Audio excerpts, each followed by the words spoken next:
Bismillahirrahmanirrahim. Wa qul ja'al haqq wa zaqal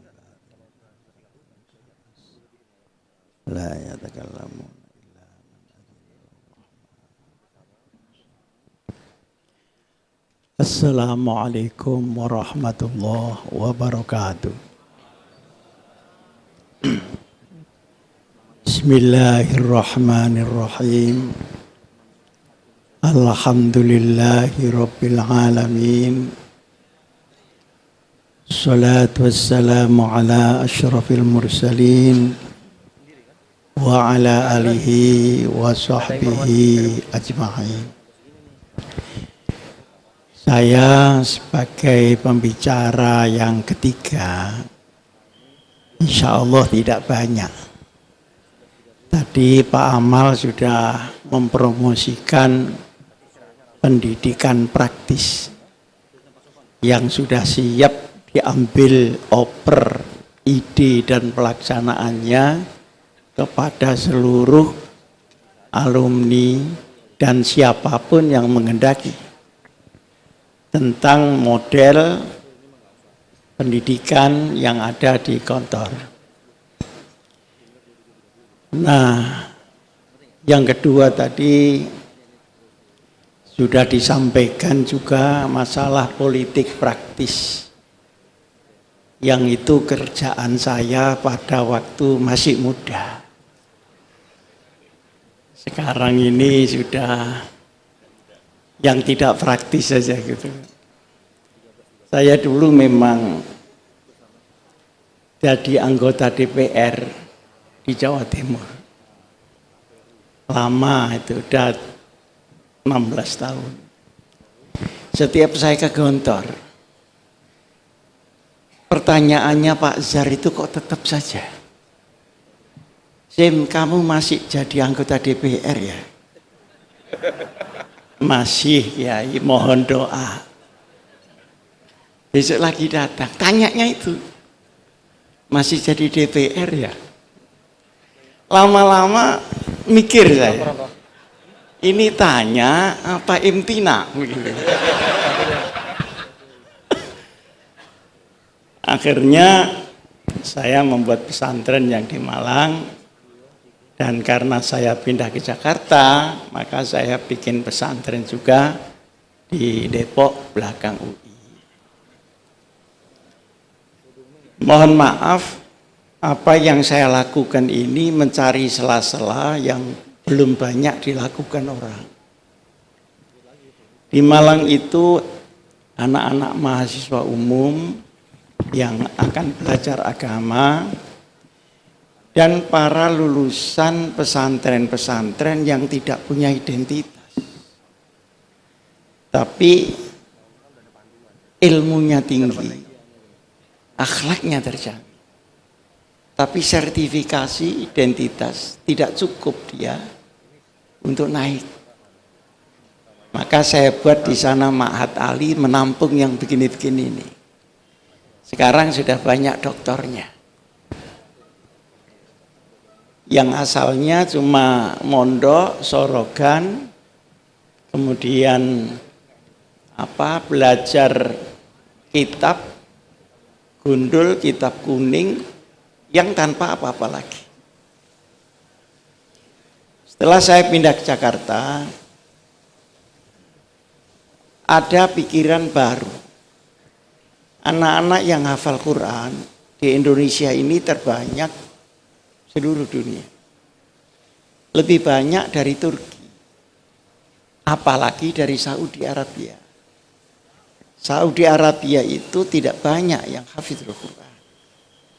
Nah, tapi mengapa anak-anak yang hafal Quran ini setelah hafal kok pekerjaannya nunggu orang pindah rumah, diundang khataman, waktu selamatan, waktu khitanan, atau untuk mengusir tempat-tempat yang ada jinnya. Lalu saya mikir begini, apa iya i'jazul Quran itu sampai di situ? Padahal i'jaz ini pada seluruh segi pada Quran itu. Akhirnya saya mikir begini, bagaimana kalau anak-anak yang sudah hafal Quran 30 juz, bukan juz 30, ini diajari isinya, diajari tafsir dan uraiannya. Jangan lupa diajari cara membawakan. Karena Quran ini untuk seluruh dunia dan sepanjang waktu, maka bahan bakunya sama, tapi marketingnya tentu harus tidak sama. Disesuaikan dengan kebutuhan yang ada. Nah, saya memang bercita-cita ingin pesantren yang di Jakarta itu dekat UI. Supaya anak yang pinter-pinter bisa dibuat benar. Dan anak yang sudah benar tapi tidak pinter-pinter ini bisa dibentirkan. Bagaimana cara mencari metodologi? Selama saya di kantor, saya mendapat pelajaran hidup, bukan hanya pelajaran ilmu. Di kantor ada pembentukan karakter. Di kantor ada pendidikan pemikiran. Di kantor ada pendidikan logika melalui kurikulum. Di kantor ada pendidikan keberanian berekspresi. Dan di kantor ada ruhul jihad. Nah, kemudian sekarang Gontor sudah umur 90 tahun. Berarti alumni-alumni dan pelanjut Gontor ini akan masuk 100 tahun. Dalam waktu 100 tahun, manusia di dunia ini ganti total.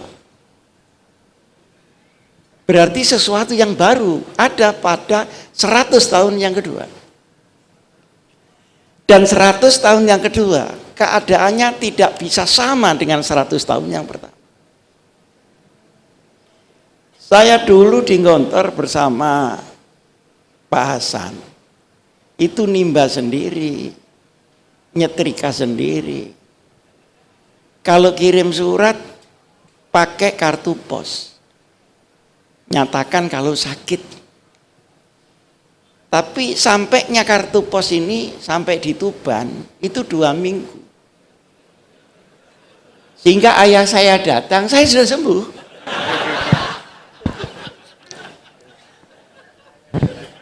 Di sana kalau sakit ya sudah. Mau minum teh saja. Itu tidak ada yang siap. Air diletakkan di cangkir yang seng itu, diletakkan di atas lampu teplok itu. Ditunggu sampai dia panas, mendidih, dan alhamdulillah untuk itu bisa hafal 2-3 mahfuzat. Minimal manjada wajada itu udah kepegang. Nah, sekarang saya berpikir, kira-kira Trimurti telah berhasil pada abadnya. Kita yang sekarang ada, apakah kita berhasil pada abad kita ini? Konsepsi abad pertama Gontor, apakah akan berlanjut dan berkembang pada 100 tahun yang kedua? Di mana dunia sudah berubah total. Dulu di Gontor mainnya kelereng. Sekarang anak-anak TK sudah main komputer. Hum yuladuna fi zamanin ghairi zamanik. Dan ini sangat mempengaruhi cara berpikir, cara bertindak, budaya dan sebagainya dan sebagainya. Sehingga thariqatul ilqa itu harus thariqah ilqa pada abad yang baru. Maka saya berpikir begini, yang menarik di kantor waktunya sudah habis. Oh. Belum. Medeni ngono lho, anu. Masih ada 5. Non? 5 menit. Ya, Tapi ada alhamdulillah. bonusnya. Oh, bonus. Ini kok musim bonus ya. Nah, sepertinya begini. Waktu saya mengajar di Depok, kenapa ayat-ayat yang diurus itu hanya ayat-ayat uluhiyah, ayat-ayat ubudiyah, ayatul ahkam, selesai. Yang muamalah di mana? Yang kauniyah di mana? Dulu waktu saya di kantor, Pak Zar mengatakan di kantor ini agamanya 100% dan umumnya juga 100%. Jadi kantor itu mengajarkan 200% ilmu pengetahuan. Nah, artinya apa? Saya mengambil tersirat di situ harus ada integrasi antara apa yang dibilang ilmu agama dan apa yang dibilang ilmu umum. Sekarang ini kan baru disandingkan Pak Amal. Pak Amal punya UNIDA, ini 10 fakultas agama, ini 10 fakultas umum. Bagaimana umum itu juga agama dan bagaimana agama itu sesungguhnya juga umum. Saya ambil contoh yang sederhana surat Yasin. Orang kalau di situ ada membaca surat Yasin, ini bayangan kita mesti ada orang mati di situ. Mungkin akan mati, mungkin mati, atau mungkin sesudah mati. Jadi jurusan Yasin itu mati melulu. Seakan-akan Yasin tidak bicara tentang kehidupan. Padahal matahari ada di situ. Bulan ada di situ. Hisab ada di situ. Falak ada di situ. Kandungan bumi ada di situ. Kenapa itu tidak diikutkan surat Yasin? Seakan-akan ini berada di luar kitab suci. Maka sekarang, maukah kita berpikir bukan umum dan agama ini disandingkan, tapi diintegrasikan. Integrated sciences. Tajammu' al-ulum. Saya mencoba, tapi masih terantanan, apa bahasa Indonesianya terantanan? Masih merangkak. Anak-anak yang sudah hafal Quran, saya suruh mendengarkan pidatonya profesor-profesor yang dari UI. Gentian. Sekali ahli negara. Kenapa negara itu jatuh? Kenapa negara itu tumbuh? Kenapa negara itu kacau? Itu sudah paham kamu? Cari ayatnya di Quran sampai ketemu. Kalau tidak ketemu, kamu tidak boleh keluar dari kelas. Tidak ada yang tidak ketemu. Semua gitu. Tapi tentu akar-akarnya saja. Kenapa ekonomi naik? Kenapa ekonomi turun? Bagaimana mengatur lingkungan dan sebagainya? Kenapa ini tidak diagamakan? Seakan-akan yang belajar mahfudot saja yang dapat pahala. Sementara yang belajar ilmu matematika koyok dak ono ganjaran. Bahasa saja begitu. Kalau Arab ada pahalanya. Kalau Inggris ini bahasanya orang kafir. Dikotomi ini ternyata membuat tidak adanya integrated sciences. Ternyata ketika anak-anak yang menghafal Quran ini diceritai tentang ilmu falak dan sebagainya oleh profesor yang ahli, dia bisa mencari ayatnya itu di mana. Masalahnya sekarang adalah bahwa ayat-ayat kauniyat ini atau ayat-ayat tentang tahdisiyat, ayat tentang fenomena dan sebagainya, itu diselidiki menurut penelitian tetapi tidak langsung menurut norma Al-Quran dan hadis Rasulullah Sallallahu Alaihi Wasallam.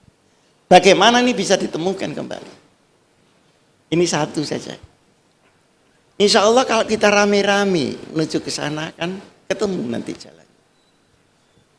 Sehingga yang namanya kejayaan Islam itu bukan kekuatan fisik Islam, tapi kekuatan orientasi keilmuan Islam. Mengapa dulu disebut Islam jaya?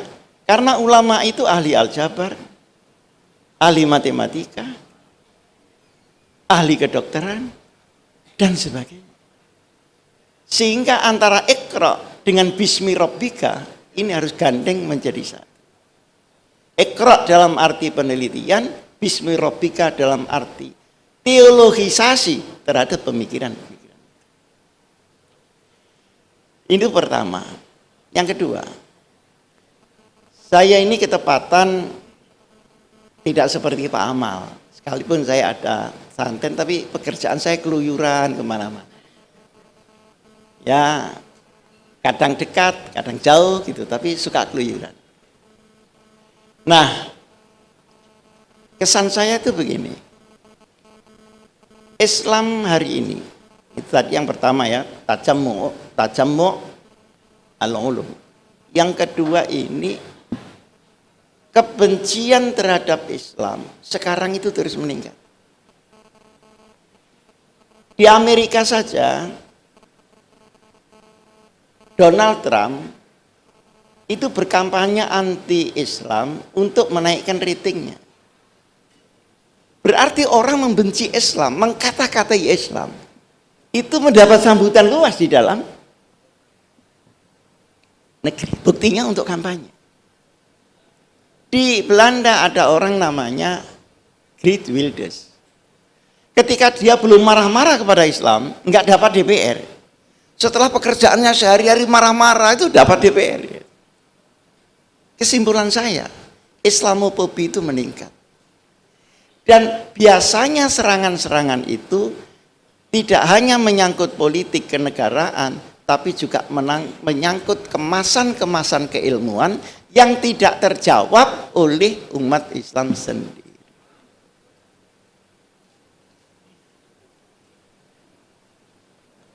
Sehingga yang kedua, bagaimana caranya para alumni Gontor, terutama yang bergerak di bidang keilmuan, melakukan advokasi Islam secara bil hikmah, dan yang kedua, mujadalah bil datiyas.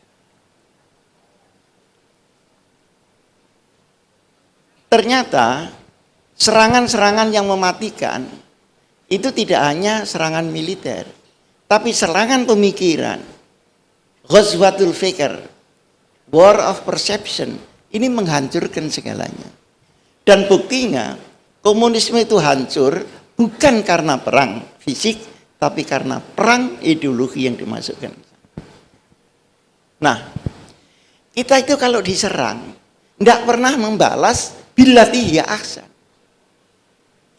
Misalnya dari barat bilang kawin secara sejenis itu adalah HAM, begini. Kan seharusnya kita harus jawab itu dengan argumentasi yang lebih bagus dari argumentasi dia. Nah, ini tidak terjadi. Kalau perempuan kawin dengan perempuan, saya tidak pernah bisa membayangkan. Tapi kalau laki-laki kawin dengan laki-laki itu mau apa? Dia itu mau kawin apa mau olahraga kan? Tapi dia dikemas begitu rupa sehingga ini rasional. Seperti juga misalnya abortus, misalnya ini. Kenapa jawaban-jawaban kita itu tidak dengan argumentasi yang lebih unggul dari argumentasi yang mereka sampaikan? Kalau kita hanya melawan mereka dengan marah-marah, tidak bisa. Dan kita juga tidak bisa minta kepada Allah supaya gangguan terhadap Islam itu dihilangkan. Itu adalah sunnatullah. Karena setiap nabi ada setannya. Sekalipun ayam-ayam itu berkonferensi memohon kepada Allah supaya musang ditiadakan, itu ya tidak bisa. Satu-satunya jalan bagaimana kita menghadapi itu dengan tasarruf yang benar. Al-hikmah ay bil adillatil muhakkamah sudah kita banyak tinggalkan. Mujadalah billati hiya ahsan menjadi mujadalah billati hiya akbar. Cara kita menasarufi serangan jauh lebih rendah kualitasnya dari kualitas serangan itu. Islam ya'lu wa la yu'la alaihi itu Islamnya. Tapi orang Islamnya bisa kalah di mana-mana, dan sekarang itulah waktunya kita menyaksikan kekalahan Islam, umat Islam di mana-mana. Waktu saya mampir di Turki, siapa yang tidak menangis? Lebih daripada 16.000 pengungsi terkatung-katung menuju ke Amerika. Bagaimana orang Islam mau minta perlindungan kepada musuhnya sendiri, dan sampai di sana ditolak mentah-mentah. Baru hari ini saya mendapat berita bahwa yang di Xinjiang itu terjadi pembasmian besar-besaran terhadap suku yang beragama. Ini belum terjawab oleh kita. Maka jawaban pendidikan tadi sudah disampaikan oleh Pak Amal. Model jawaban secara politik tadi disampaikan oleh Pak Hidayat Nur Wahid. Tapi jawaban pemikiran, siapa yang harus melaksanakan? Dan saya tidak tahu bagaimana, apa karena saya ini 6 tahun di Gontor atau bagaimana. Kalau ini diserahkan di Timur Tengah belum selesai, karena di sana problematika itu justru terjadi. Satu-satunya jalan diserahkan kepada areal-areal yang masih banyak ulamanya dengan pemikiran yang wasatiyah, dan itu tempatnya Indonesia. Indonesia pun tidak bisa mengambil yang sangat konservatif karena tidak bisa berkembang. Tidak bisa juga diambilkan dari liberal karena dia sudah bergeser mikotnya dari patokan Rasulullah Sallallahu Alaihi Wasallam. Jadi modernitas dengan liberalisasi itu kan sangat jauh. Kalau modern itu dia berada pada Islam, pemikirannya memang cemerlang dan luar biasa.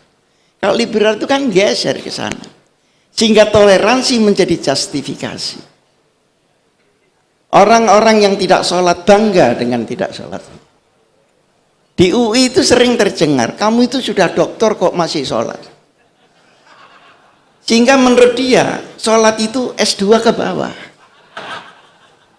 Dan dengan bangga ngomong begitu itu. Yang lebih menyedihkan, saya baru bertemu dengan Pak Jimli yang sekarang Ketua Umum IJMI.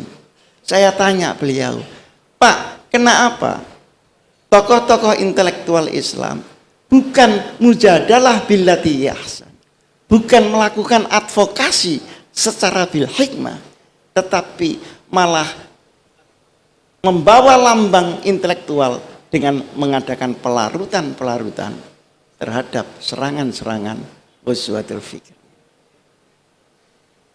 Maka kesimpulan saya, yang paling depan yang seharusnya berpikir ini adalah para alumni Pondok Modern Gontor Ponorogo. Kenapa? Karena berada antara liberalitas dengan konservatifisme.